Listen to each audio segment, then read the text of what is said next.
Good morning, everyone. I'm Henri Verdier, the French Bonjour à ambassador tous, for Henri Digital Affairs, Verdier.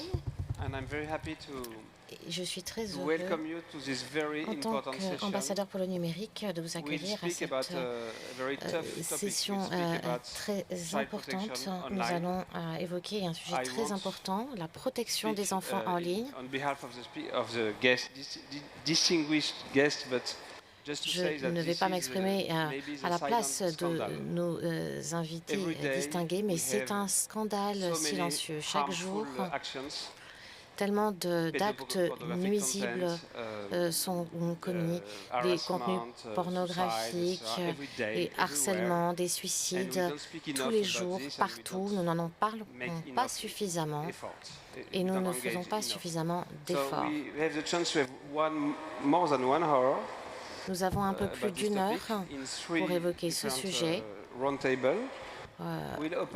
3 tables rondes différentes et nous allons ouvrir cette conversation avec nos Special Advisor for Child Rights to the UNICEF Executive Director. Manuel, you have over 3 decades of experience in managing and providing technical support to UN development and humanitarian programs in all regions of the world. Maria Manolovic, the Executive Director of Safe Online. Can I say that Safe Online is a robust, has a robust USD 100 million investment portfolio, and you strategically channel resources into tech, capacities, and research to combat digital threats to children, especially online child sexual exploitation and abuse. And you are a fierce advocate to children's digital safety. And Minister Jean-Noël Barrot, the Minister for Digital Affairs in France, and I can say that some very important topics are your personal fights, for example, age verification. And so during this first roundtable, we'll maybe draw the global picture, and then we'll exchange with important tech companies. And then, Mr. Barrot, you did invite some important European ministers to exchange about what politics can do. So maybe first I go to you, Manuel, and maybe can you first draw a first global picture about this so important issue? I hope it works. Yes, now it works. I mean, I think what is important to us is to put this conversation in the context of child rights in general. You know, for us, the child rights is the Convention on the Rights of the Child, and I remind everybody this is the most ratified human rights treaty in history, and so this is something that actually binds us all. And what it tells us is basically that when you approach the digital environment, like any other areas, you have to look at the interdependence of all the rights that are actually being affected. So it's of course the right to information, it's the right to expression and participation, but the right to privacy and the right to be protected online and the right to safety from abuse and exploitation in particular, right? I think one thing which is important is, as we're starting this debate, is we look that, of course, the digital environment is an opportunity for many children. It's an opportunity to realize their rights. If you're a child with disability, accessible digital technologies is a way for you to break away from your isolation. If you're a child activist, and I think we will hear some at the forum on climate, on social justice, it's the way to be heard, it's the way to be part of the conversation. But that only works if we're looking at also the divide that exists and the fact that unfortunately a lot of children are actually excluded from the access to the digital environment. That's the children from the poorer background, that's the children in crisis, children from rural areas in particular. So a child rights approach to that, which I think is crucial to this conversation, has to be about how these children can actually access the digital environment for every child to enjoy it. But of course, we need, and I think that's going to be the focus of the conversation, we need to make sure we protect them from the risks and that their safety, their privacy, and their well-being is being protected. We have done a study, research out of 12 countries in Southeast Asia and in Africa that shows actually, and this is pretty scary, it shows that 20%, so 1 out of 5 children that are actually online suffered sexual exploitation and abuse in the past year. So 1 in every 5 children in those 12 countries suffered online sexual abuse and exploitation in the past year. That's pretty significant. But of course we know it's also cyberbullying, it's also harassment, it's also economic exploitation, it's the misuse of their personal data. So for us, a couple of things are really important. One is, of course, on the states and the responsibility of the state to prevent this abuse and exploitation, to respond when it occurs in general, of course. And so for that, we really encourage states to update and adopt laws that really tackle violence online. And now really the importance is to make sure they are forward thinking, that they actually adapt themselves systematically to the changing environment and to the changing technology, and they're really one step ahead of all that. We think there is a good opportunity now in the European Union with the proposed regulation to prevent and combat child sex abuse. So this is definitely an important element for us, and we believe that this is a good opportunity, and we'd be happy to engage on that. And then there's a pressure, and you're saying there's going to be another panel with the private sector. So there's obviously a real demand on businesses in general, and they have an enormous power to shape the experience of children online and make sure they're being kept safe in general. So it's the whole safety by design, but we would call it child rights by design kind of approach to their work, which is so important, and I hope we're going to hear from them on that today.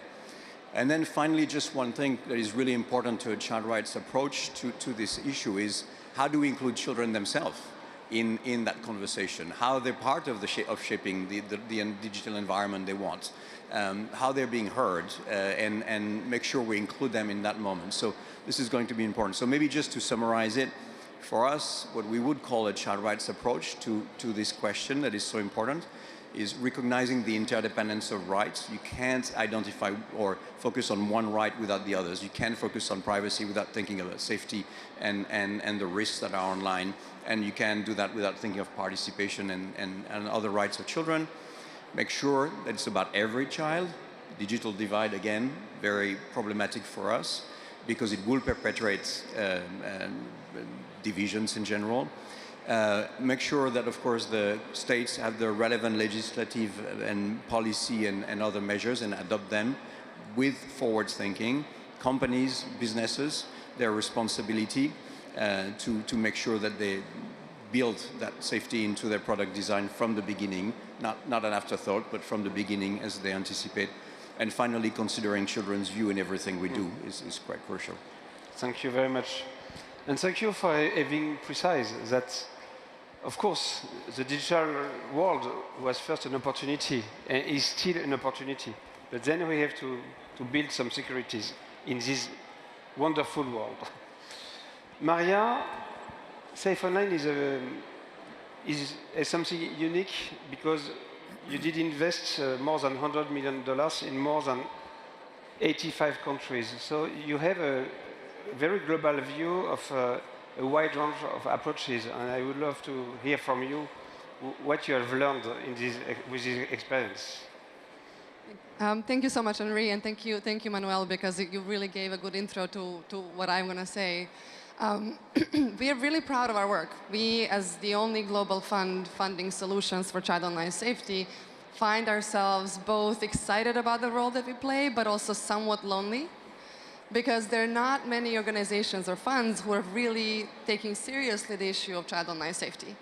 When we speak about a $100 million investment portfolio, it sounds great, right? But it's sad, because $100 million invested in this globally do not even begin to tackle the issues that we need to be grappling with, not only as countries here around the table, but all the countries around the world need to really step up their action domestically and internationally to tackle this international issue.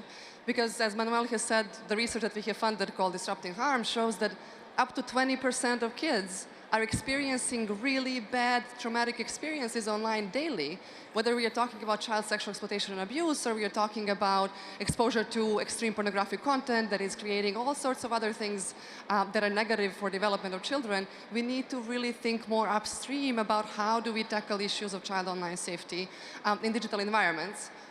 Why we care about this? It's because we do believe that the digital world is great. It gives amazing opportunities for kids, for learning, socializing, exploring, developing, all of those things. But unless we can ensure that their experiences are safe and in nurturing, we should not be allowing existing configuration of online platforms or existing ways in which we are now operating to continue operating. We need to start thinking more how we can tackle this.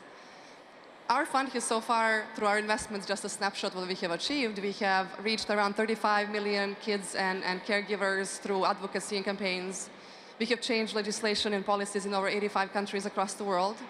We have reached, through our interventions, safeguarded and rescued 5,000 children from the most horrific experiences. And we have built capacity of over 35,000 professionals across the world from law enforcement, social services, education, health, and other sectors. And this is just the initial 6 years since we existed.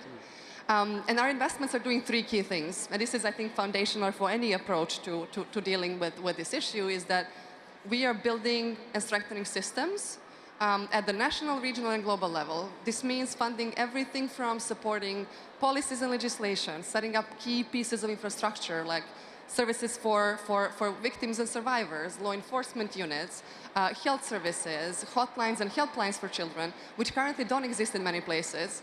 Just in terms of the hotline ecosystem, we have established over, I think, 54 hotlines across the world, so people can actually report when they encounter child sexual abuse material online. So that's the first pillar of our investments. The second one is dealing with research and data. And we all know if we don't know what children are experiencing online, if we don't know how design choices are translated into harmful experiences and what we can do to stop that, we can't invest, legislate, regulate, work on any of these issues because we are blindfolded. And then also, without good data, we are making mistakes. That's why I want to thank the French government for hosting us last 2 days in our Data for Safe Digital Futures event, where we were really talking about the role of data. And the last bit of portfolio that we are funding, we are also funding technology tools. This issue, again, cannot be solved by us thinking about traditional child protection approaches. We have to be up to speed with the technology's developments. As well as AI can be used, for example, to exacerbate the existing crisis of child abuse material online, it can be used also to help us reduce its scale and make us more efficient in how we are doing these things. That's why we invest in technology tools, and we have so far, I think our tools are being used in over 100 countries. But the last thing I want to say about learning, I can tell you about specific learning bits and pieces through our investments, and I will be happy to speak with anybody about that. But I want to take us upstream. The issues of privacy and safety are being pitched at us as in opposition.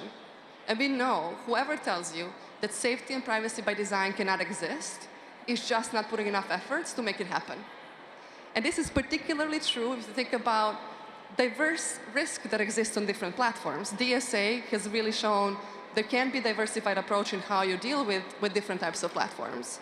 If you take, for example, end-to-end encryption, that's being said that anybody who speaks about child online safety wants to break encryption. That is not true. We believe encryption is a really important and really fundamental technology. But how you apply it and which design choices you make when you apply it have different consequences for safety of children. So for example, if you apply encryption on top of a social media platform that has discoverability, it has recommendation algorithms, it hosts secret groups of unlimited size, and groups people by location, institutions like schools, you will end up putting children in contact with people who are not necessarily safe or good for them. So encrypting those chatting platforms or services around social media platforms is very unsafe. But if you have a pure end-to-end encrypted messaging service that is encrypted, that is significantly less risky for kids because what are kids doing there? They're not even there. So, and of course, there are some risks in terms of that material being hosted there, but the risks are different. And governments and us, we have a choice to be much more nuanced in how we approach technology issues and their impacts on children, especially through vulnerability lens.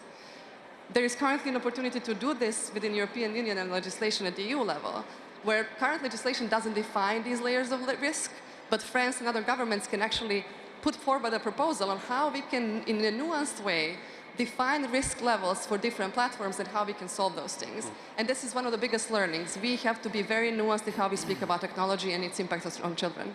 Thank you very much. Minister Barrot, you are first the Minister of Digital Economy and the digital transformation of the economy, like all your predecessors. But you did, if I may, you did add to this portfolio a very strong engagement regarding child safety. So maybe you can tell us why you did add this new role to your... Ministers, Mr. Ambassador, ladies and gentlemen, thank you very much to all of you for gathering in Paris for this Paris Peace Forum and to dedicate some of your time to this so important issue, which is children protection online. As far as digital regulation is concerned, there is a lot that countries around the world disagree about.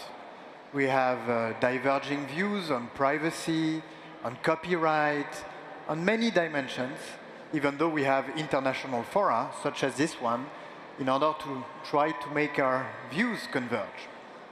But there is one issue where we already agree around the world, which is the fact that our responsibility is to avoid that another generation is sacrificed online.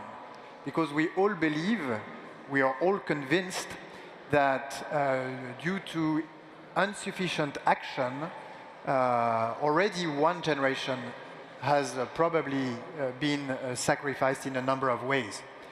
And the figure, the number that was given by Emmanuel and Maria earlier, the fact that 1 out of 5 kids around the world has suffered digital abuse speaks to the importance of acting and moving forward. So we agree that there is an urgency to act. There is no disagreement there. Where we need to move forward is to take action at government levels, at corporate levels. And to do so, we need to agree on what are the most effective ways to protect children. And indeed, I agree with what has been said. We need more research in order to find the right balance when we take action between, privacy and safety that can indeed go together, go hand in hand. But in order to define the appropriate mechanisms to protect children, we need more research. The good news is that with the Digital Services Act that was adopted last year, and its Article 40, the main social platforms of this world will now have to share their data with researchers and will be very careful in making sure this happens. Because once this is the case, I think we can crack some of those problems that, I agree with Maria, are not unsolvable. There is no technical contradiction between safety and privacy. It just takes a little bit of time, a little bit of research, a little bit of effort, but it is our responsibility to make this agenda move forward. And over these past 2 or 3 days in Paris, there have been a lot of discussions, multi-stakeholder discussions, a lot of energy and a lot of drive in order to make these technical solutions move forward. So I'm very optimistic that in the coming months and years, we'll be able to strike the right balance. Thank you very much, Mr. You know that the most simple way to make people crazy is a double bind. And now I have a double bind because I'm supposed to open a Q&A session and to respect a strong time frame. So I suggest that I will open the Q&A session after the second roundtable. And I will thank very much Manuel and Maria. And we'll continue with Minister Barrot. And I will call 3 new speakers. So thank you very much. Thank you.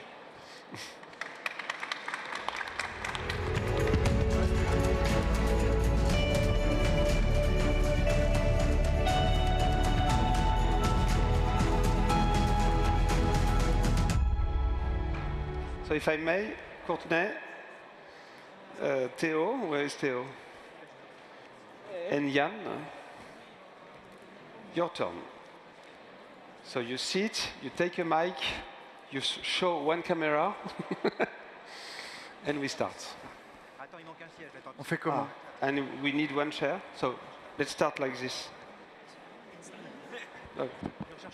No problem, so please take a seat. Allez, vas-y.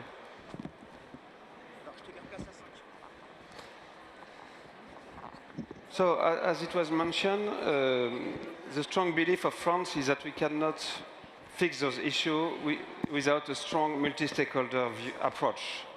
We have to engage, we have to exchange, we have to learn from each other. Sometimes we need controversies, doesn't matter, and maybe that's important. That's how things happen, and that's how we can find a good way. And last year, with Minister Barrot, I was there, President Macron did launch a new initiative, which is the Child Online Protection Lab. And the idea was quite simple. We are speaking about a wide range of issues. We all test some approaches, but we don't know enough. We don't share enough evidences, and we don't work together enough. So the idea was to organize ourselves with very important companies, with civil society, with researchers, and with governments to experiment solutions and to share the results. And we are progressing, maybe not fast enough, but I will ask you, Minister, because yesterday was the first anniversary and the meeting of the community of the Child Online Protection Lab, and we did share the first results. So what did you think, Minister, and what are, from your point of view, the most important results of yesterday's meeting? Well, thank you very much, Mr. Ambassador.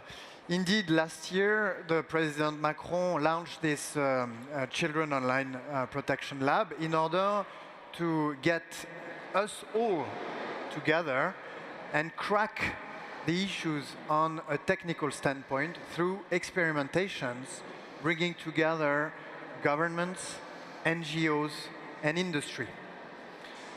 Yesterday we had our first meet, or not our first meeting, but the meeting 1 year after the lab was created, which was the time when we can both look and assess the experimentations that already happened, and then open the new set of experimentations and also enlarge the number of partners of the lab. So what struck me is that I think we went further than we exceeded expectations, in the sense that we made very important progress in at least two directions through those experimentations. One is the removal of non-consensual intimate content, sexual content online. This is a major issue that plagues the internet and that generates enormous suffering around the world. One NGO, Point Contact, has created both a platform to signal non-consensual intimate content and to generate a hash that can then be shared with major social platforms, so that once a non-consensual content is identified, it can be immediately removed from all platforms without the victim having to pick up the phone or send emails to tens or dozens of platforms in order to get their content removed.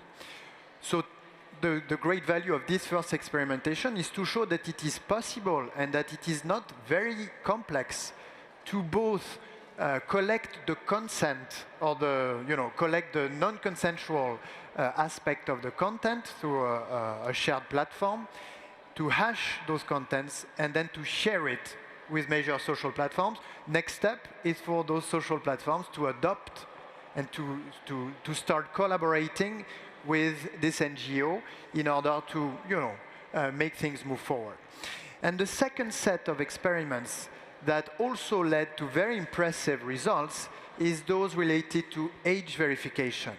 with 2 experiments, one led by Yoti together with Meta for the experimentation of an age verification based on photographs and age estimation through these photographs that comply with a number of privacy standards, and that has proven to be relatively effective. And the other one was carried by a French company called DocaPost. It's the digital subsidiary of the Postal Service company in France that has developed double-blinded age verification devices that are appropriate for the age verification for the access to pornographic websites or any adult restricted websites.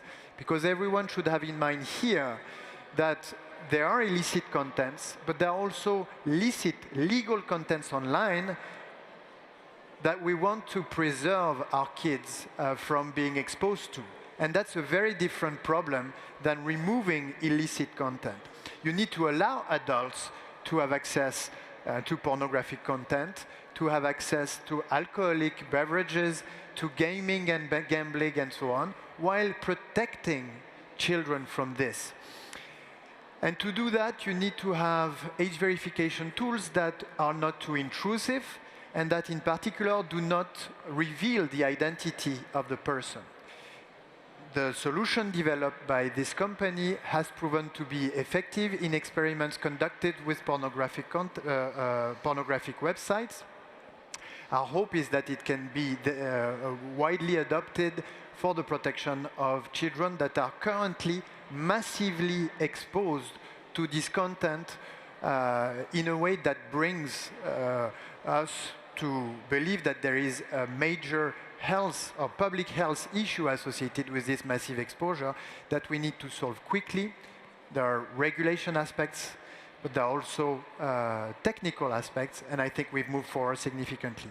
And I'll finish by saying that we were very glad and honored to welcome a number of new partners from the industry, from the non-governmental area, but also major new contributors from the governmental sector, including the United States and South Korea, that will be helping us push these experiments forward in the year to come. Thank you, Minister. So you are very great professionals. So I'm sure you did prepare some strong messages. So I will beg you to make directly your strong messages and to respect the time frame. I start with Jan from Reprotect. Jan, you are the executive director of Reprotect Global Alliance, and you were before the. Sorry, I'm losing my notes. You did lead the UK Home Office International Response to Child Sexual Abuse, and you recently published the Global Threat Assessment Report. So maybe what's the main conclusion of this very important work you did? Absolutely. Thank you so much for the invitation, and it's been an absolute pleasure to be part of the laboratory, and France has shown an incredible leadership role in this space.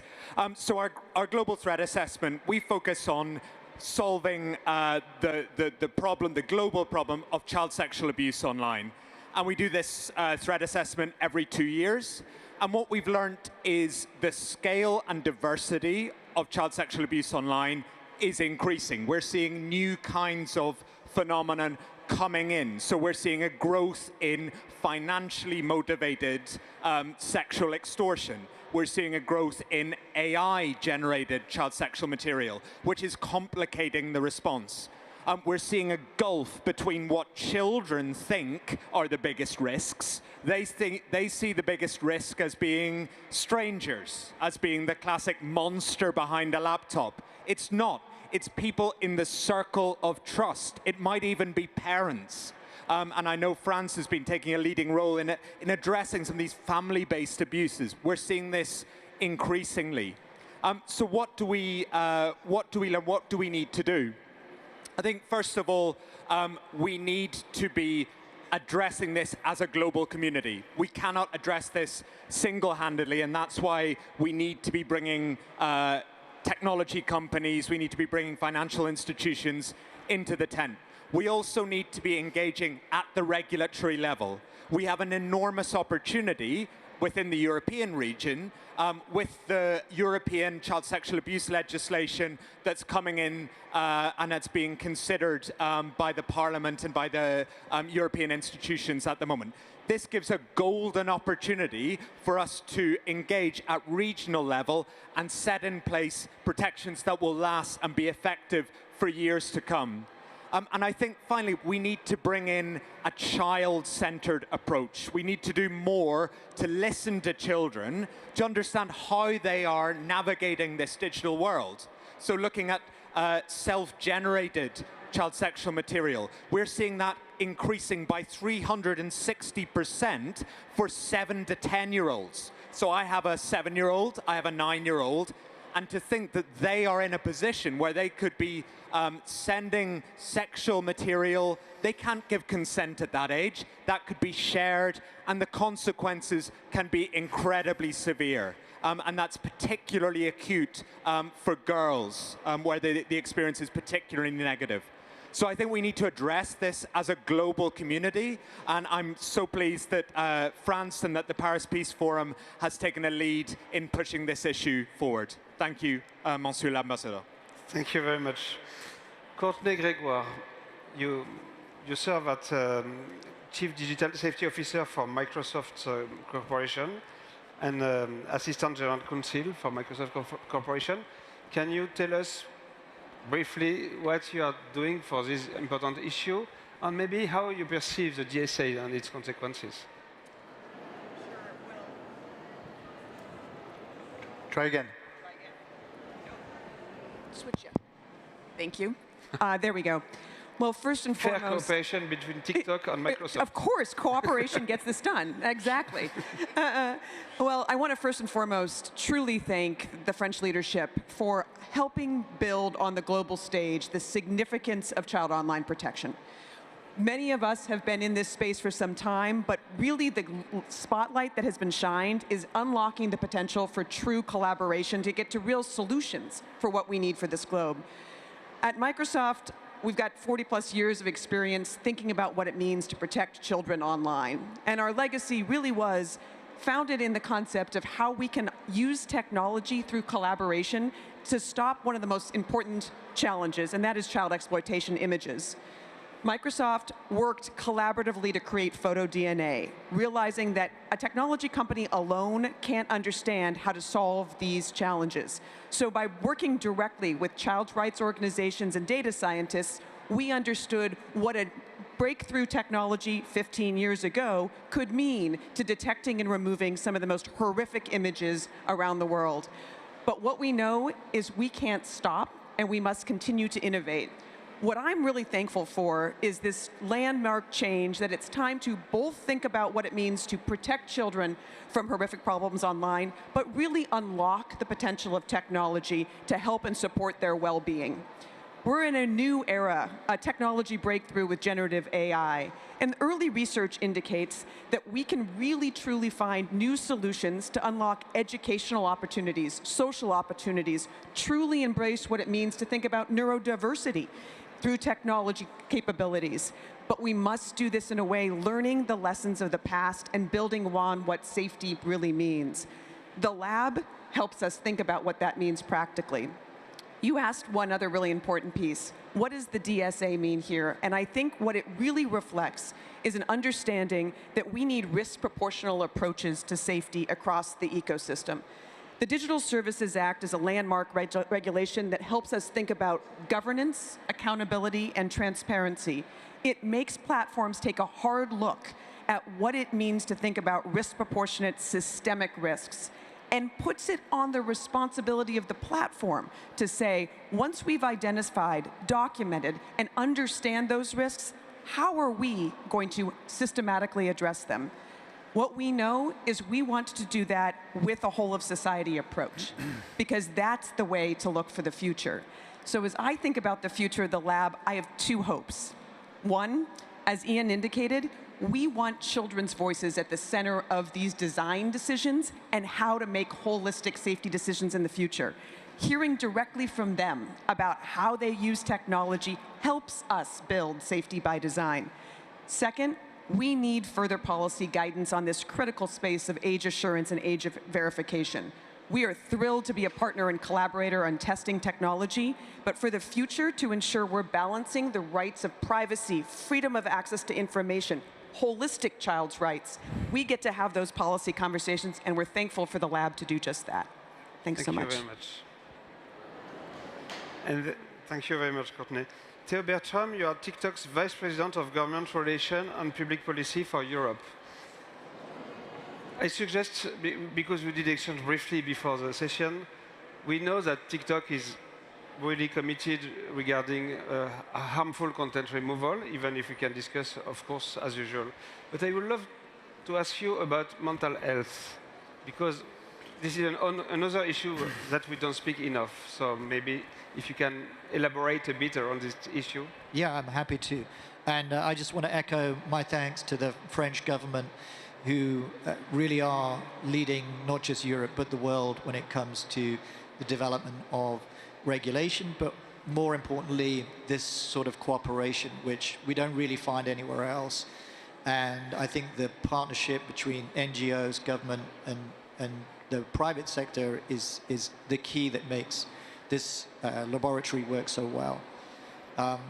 So let me just explain a little bit about how we approach child safety, and then I'll come specifically on to the issue of mental health. So first of all, we don't allow under 13s on the platform, and we are constantly vigilant for under 13s having lied about their age and got onto the platform. So we remove every 3 months about 20 million accounts that we believe are underage. Once a user is on the platform, then we have a safety by design approach, which is we don't think the experience of a 13-year-old or a 16-year-old should be the same as that of an 18-year-old on the platform. So if you're 13, your account will be private by default. That means you can have family and friends see it, but not everyone. You don't have access to direct messaging. You don't have access to live streaming. These are features that, as you get older, you can have access to. So we have this idea of the sort of age assurance approach, where as you get older, we give you more features. Now, when it comes to mental health, I think the easy thing, in a way, is removing the content that oversteps our community guidelines. If something's against our rules, we take it down, and all the platforms do that.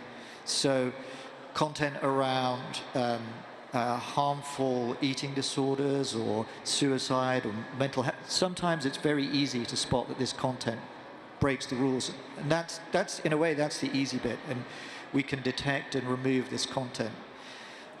We remove around 100 million videos every quarter. It's about 1% of our traffic.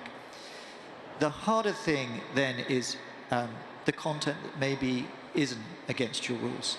So, you know, I have a 13-year-old. He's just joined the platform for the first time last month. And most of the content that he sees is football and comedy. But I know that he suddenly started picking up weights. Now, this was not something I did as a teenager, which you may be able to tell. But it's certainly come from him from somewhere, this idea that this is sense of body image is something that he cares about. So when we think about this, we think that some of this content is okay. But what we don't want is a user to experience video after video after video after video. Because in that context, something that is not against the rules, but is could potentially be harmful if that's all you're consuming.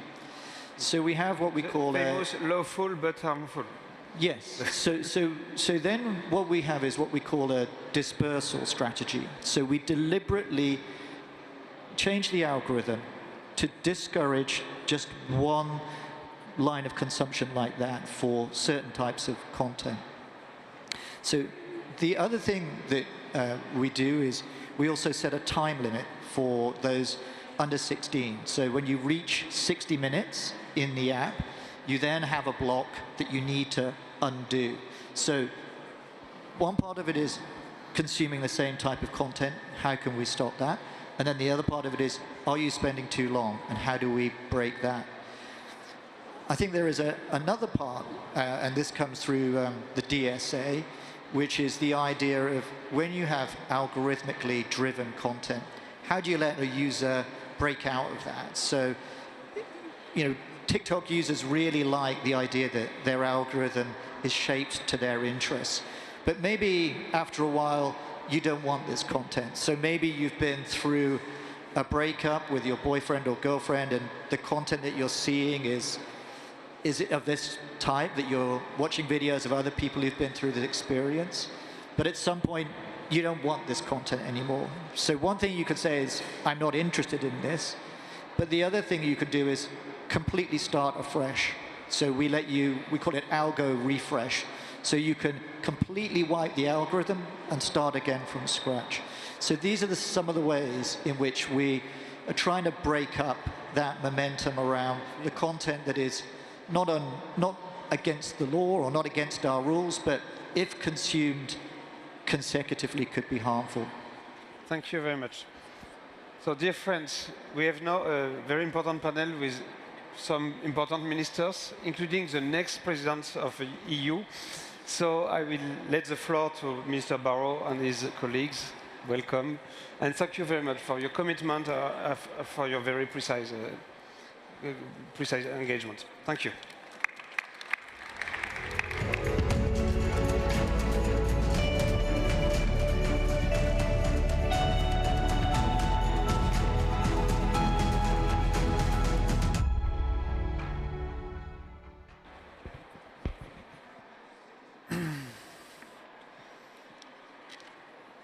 And we are back. I am delighted and honored to be surrounded this morning by my esteemed colleagues, Alexandra van Huffelen, Minister for Digitalization for the Netherlands, Signe Rizalo, Minister of Social Protection in Estonia, Mathieu Michel, Minister for Digitalization in Belgium, who will be chairing the Telecom Council next year at the European level, and Catherine King, who's the General Manager of the Australian Online Safety, the regulator eSafety. So, before I give the floor to my esteemed colleagues, I would like to highlight that we are about to release a very important statement together with our colleagues from Denmark, from Germany, from Spain, and the United Kingdom. In this statement that you will be able to find online very soon, I'm looking at my team, we, Australia, Denmark, Estonia, France, Germany, the Netherlands, Spain, and the United Kingdom recognize the importance to better protect children online and express our determination to effectively strengthen this protection. We express our conviction that highly effective privacy-preserving age verification and age estimation online plays an important role to reach this objective, especially to prevent early exposure to children to pornographic content. So I'm very grateful to these 7 countries that together with France are making this strong statement today.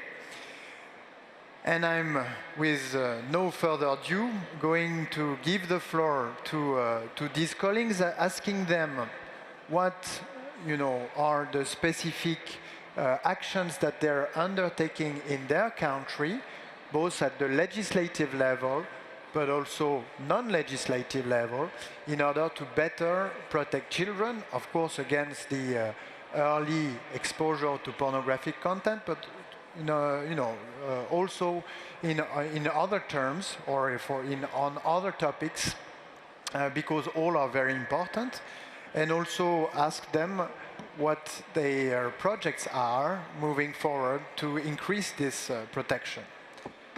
So Alexandra, if you want to pick up the mic. Yes, thank you very much, Jean-Noël, and I'm very happy to be here, and I congratulate you also with your leadership on this topic that we have been working within the European context on for quite some time. I just wanted to go back to yesterday when I was in the morning in a school in The Hague with 12-year-old children, and I was speaking to them about what they experience online, what they like to share, what they like to see, how they communicate and how they enjoy learning online as well, but also about the things that they dislike online. Bullying, seeing images that they don't like, getting advertisements that they don't understand, being lured to sit online and stay online for a very long time, and also even being asked to, well, pay for loot boxes and then basically gamble and lose money that they would actually like to spend otherwise. So the importance is very strong. These kids are saying, you need to do something together with your colleagues, together with everybody else. And I wanted to say basically 3 things. What we are doing. Well, first of all, we're holding companies responsible, because the platforms that are giving the opportunities to kids to share their lives in a good way, but also in a bad way, are the ones that are responsible. They should make products and services that are safe for children, that adhere to the rights of children that we all find so very important.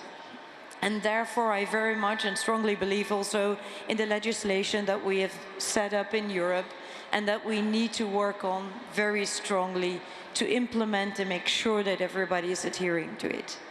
But as a government, we're also doing other things. Second point, we have made a children's impact assessment tool that companies can use. We launched it yesterday in order to see if their products and services are actually adhering to children's rights, if they are good and safe for children to use. We also made a mechanism to certify products and services so parents and educators can see if these platforms that our children are working with and enjoying also, if they're safe for them. The third thing that I find very important is also to talk to parents and educators. So we abolished having mobile phones in schools, but also for parents, we have said that it's very important that also you take your role and responsibility, and we want to help them help their children, to make sure that they see what their children are doing online, because even if we regulate companies, if we are working very strongly on the implementation of all kinds of tools, still we also need parents and educators to help us. And then finally what we did is, together with UNICEF, we set up a children's youth panel, so they are informing us all the time and talking to us all the time about what they find important to do. And I'm very happy to see that they are very effective, and children are very eloquent in saying what they believe should be changed in the platform. Those are the things we're working at in the Netherlands right now, and we are going to do more, but that's what we are talking about in the second round, I believe. Thank you very much, Alexandra. So parental support, impact assessment, children youth councils, all very good practices that I think many governments in Europe and around the world can inspire themselves from. So Minister Riisalo from Estonia, a country that is very much in advance in terms of digitalization.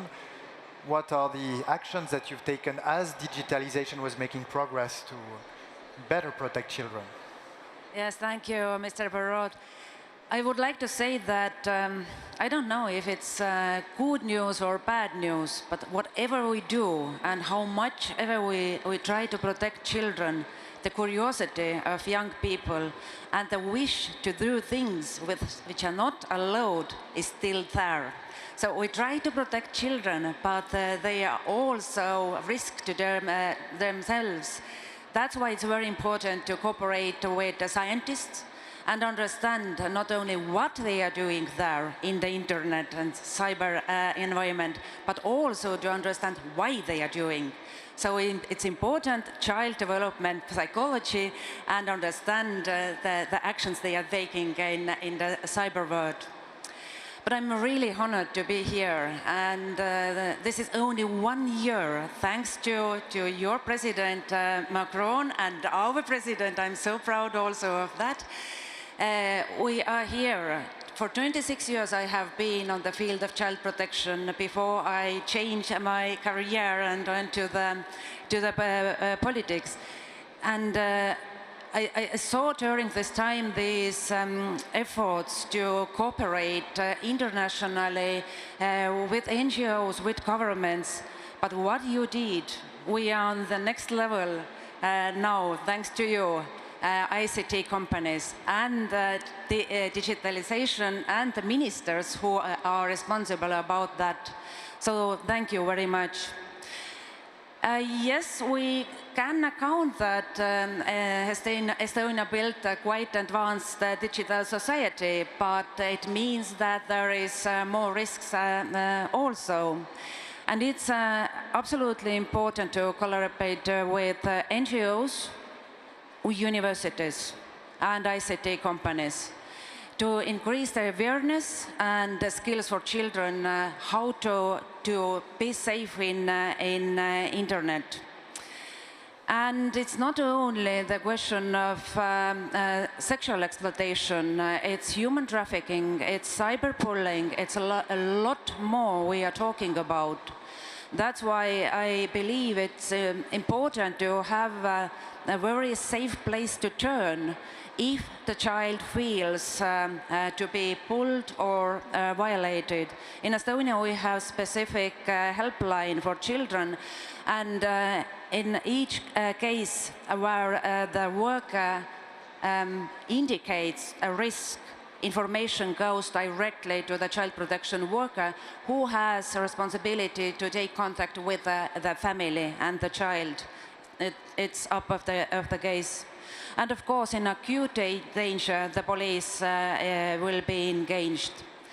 In addition, we do have web constables who constantly are in the web, in the net.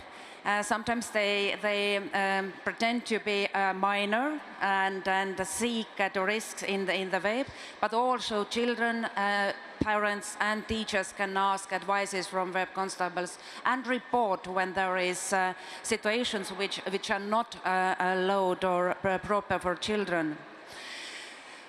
We have ICT, with the cooperation ICT companies, program to promote safer behavior on the internet, and this is already for decade we are running. We have NGO anti-bullying school, and we are giving to the parents, to the teachers, and to the pupils information how to be safe and protect themselves, including in internet. And of course, we have long-lasting cooperation, also paid by the government and EU institutions, together with Estonian Child Welfare Union, who is the leader and who is bringing together all the parties, including ICT sector. Unfortunately, I think this is the same in different countries. There is so many partners in the government, starting from the police, child protection, digitalization part. So it's sometimes complicated to find the same goal. But I'm completely agree with the Microsoft, what she said before. Let's talk with children. Thank you very much, Minister. And indeed, the helpline that you've set up for children was mentioned last year to the day when President Karis, the President of Estonia, was present for the launch of this Children Online Protection Lab. So I'm turning now to Mathieu Michel, Minister for Digitalization in Europe, who will play a very important role in the 6 months to come, chairing our council, where Alexandra and I sit, and basically setting up the agenda. Yeah. First of all, I would like to thank you, Jean-Noël, for this invitation and the organizer as well. It's really a pleasure for me to be here with you. I see my fellow colleagues at the Telecom Council. And I would like to bring a good news, because you can add Belgium as a signatory yes. of the declaration. No, of course. So. Of course. That's really important, because but in Belgium as well, we think that to protect our children must be a priority. But even more, to protect democracy online must be our priority. That's really important. We did a lot of things in Belgium, and mostly around raising awareness in education, raising awareness about the rights of the children, raising awareness about how parents must behave with their children. That's not always easy, and you mentioned it. That's not easy. I've got small children from 8 years, 10 years old, and if you look at what they encounters on the internet, that's really scary. And so we need to protect them. So raising the awareness is something really important. And we did it through some projects around websites, around tools that we give to the teachers to help bring awareness as soon as possible in the education. That's something really important. You talked about a hotline. That's also what we put in place to help people to manage that kind of shadow content. But specifically, our attention those last months is really turned to the presidency. For Belgium, that's really an opportunity to end the Commission and to prepare the agenda for the coming years. And I've already had the opportunity to mention an important project. It's about the responsibility on the internet. We talked a lot at the beginning of the internet of the fact that it was important that internet remain anonymous. And that's something really important. And we mentioned a few minutes ago the importance of the DSA, which brings responsibility of the platforms and the intermediary. Today, I think that it's time to think about the responsibility of the user, not as an obligation, but as an optional capacity to inform on the identity of someone, to preserve the responsibility of someone, and to make a good difference between a profile and an ID. And if you are recognized by your ID, and that's all what the EADAS regulation is all about, if we can make together the difference between an ID and a profile, then we can protect children. We can protect children in accompanying the information about the age of the user, with respecting privacy. That's something that's really important for us, and that's what we are working on right now in Belgium. That's designing a tool which can help identify the information on the user and make the user identifiable, identified, or anonymous. And it would be the choice of the user or of the platform to use it or no. It wouldn't be an obligation. But that's the tool that could be used to help bring back some responsibility, bring back some information in that domain. And for us, that's really important, because with that kind of tool, we'll be able to struggle against fake profile.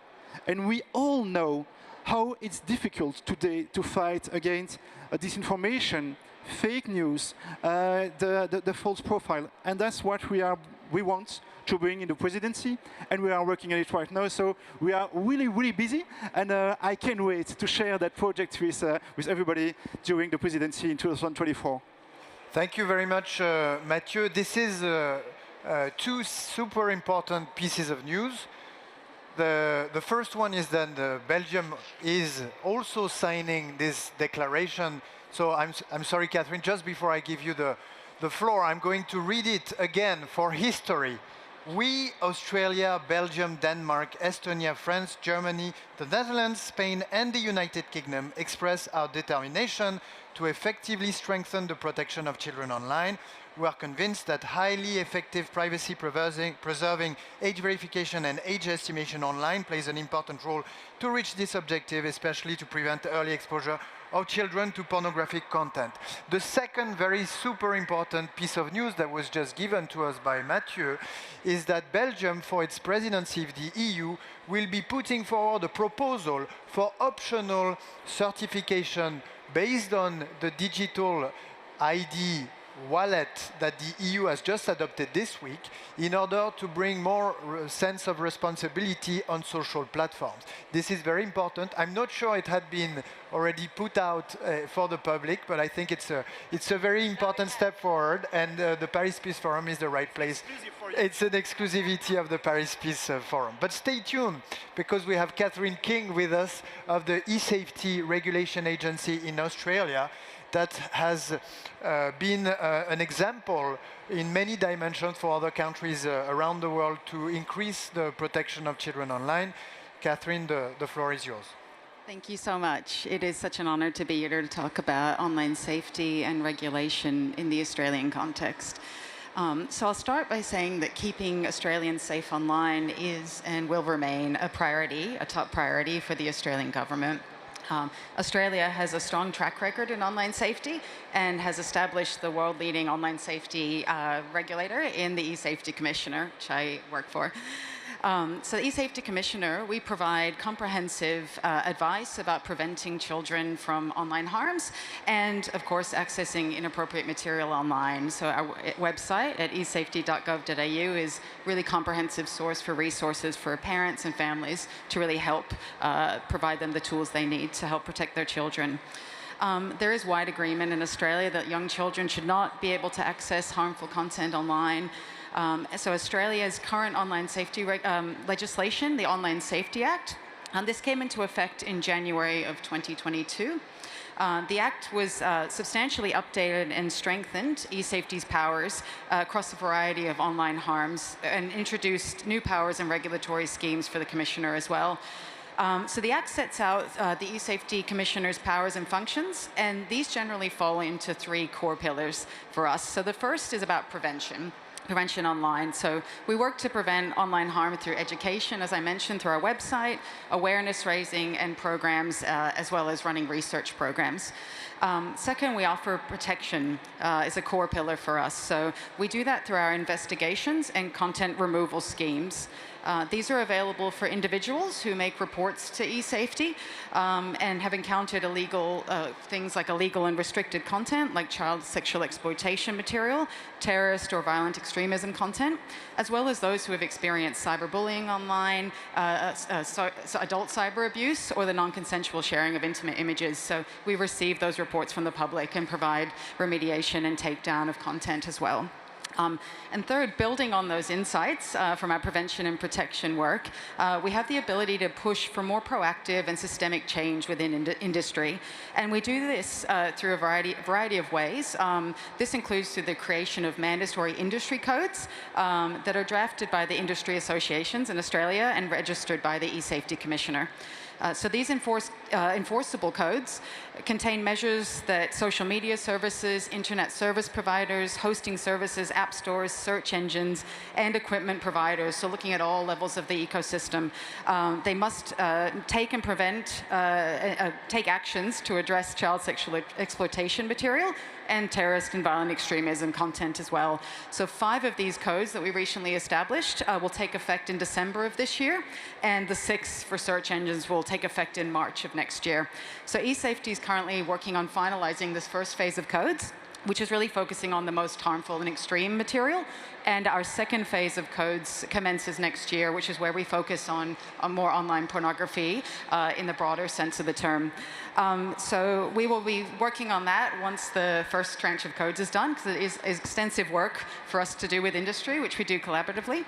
But these codes, they really promise tangible and practical protections for children from pornography, especially noting that key industry players are already taking actions to introduce age assurance that is fit for purpose for their particular service. So the Online Safety Act provides examples of matters that can be dealt with within these codes that are relevant to children's access of pornography. So that includes ensuring that online accounts are not provided to children without consent of a parent or a responsible adult, giving users information about the availability, use, and appropriate application of tools like content filtering and services and software, as well as providing users access to technology solutions as well that might help them limit access to this type of harmful material, and giving parents and adults the information and education they need to help prevent this harm in the first place. So these next phases of industry codes are really going to require platforms to do more to protect children from encountering pornography online. So we know countries around the world are really struggling with this issue and around age assurance and the best ways of preventing children's access, but the Australian government is closely monitoring international and industry developments in this regard. I might just touch on one last piece of what we do in Australia, but particularly within the eSafety Commissioner around the basic online safety expectations. And that's our ability to issue notices and request transparency of platforms and providers around what they're doing. So these provide that online services need to take reasonable steps to prevent and address a wide range of unlawful and harmful content and activity. So there's a specific expectation to prevent children's access to age-appropriate content online, such as pornography, as well through this process. So eSafety has issued 13 notices to industry, and we publish those transparency reports online on our websites. That really helps look at the ecosystem in the round. Thank you very much, Catherine. We still have a few minutes. There is one topic also that is very important, I think, for a number of countries represented around the table, which is cyberbullying. Any thoughts on what has been said on this topic or any other? Yeah, just also a bit on what we still need to do, because I'm hearing very good examples of how we can protect children online, but also give them the opportunity to enjoy their life online and learn and so on and so forth. Three things that I wanted to mention, and two are extremely important also for you to take up in the new in the coming month when you're presiding the European Union. Well, first of all, it's of course super important that we continue to educate kids as well. So in the Netherlands, it's going to be mandatory in the school curricula of kids to understand more about digital life and also how to be safe online to help children further. But I think there's two things what we need to do far more together. One of them is to talk about this age verification tool. So you were talking about EIDAS, which is another European regulation that might help. But what we're seeing is that we need to create a framework for age verification that is actually also adhering to all of our principles. Because without age verification, it's very hard to define who's a kid or not. But you do not want social media platform to collect all our identity cards, right? So an idea is to use the EIDAS and to work together to see how we can make a framework of age verification that is safe and that we're going to work on together. And I really applaud Belgium for taking up that baton and seeing how we can work together there. Another topic is around cookies, because also this is a problem that we're seeing that is not helping children online, because everybody is, bound to say yes, yes, yes, yes, yes, and then giving up all of their privacy, all of their data to the social media platforms. To also create that, we are not only creating a framework as an example from the Netherlands, but we're also making a white paper on how we can deal with cookies in a better way. So it'd be very helpful to discuss that further also within the European Union together, maybe already in the Telecom Council when we're seeing each other. Thank you very much. I'm told we're totally running out of time, so if you want to make the final comment, Signe. Yes, I very shortly will say that what we are doing together as child protection and digital world, this is prevention, and there is many ways to do that. Then access and availability to the internet sphere to the children, this is more or less something you has to do, because this is not on the hands of social field. And what we are doing mainly alone, this is working with victims. And this is what makes us to cooperate and look to the better future. Thank you very much for these great words, and thank you all for your attention. Thanks, ministers, for your presence today. And see you next year. Merci beaucoup.